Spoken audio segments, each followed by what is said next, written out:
चाचा जी समाधि मिलना रौरा जाइना, बेटी समाधि मिलना कैसे होला, बेटी समाधि मिलना कैसे होला।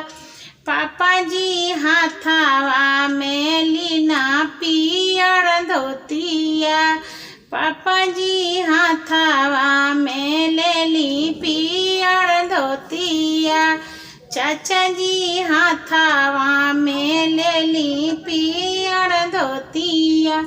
पापा जी समाधि मिलना वैसे होला, चाचा जी समाधि मिलना वैसे होला।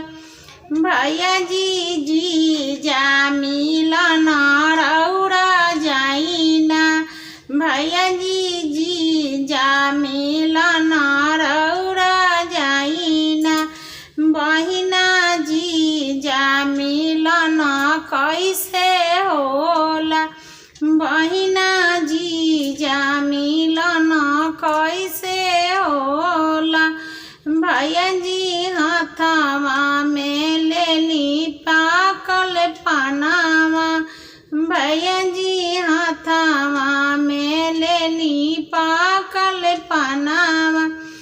भैया जी जीजा मिलना वैसे होला, भैया जी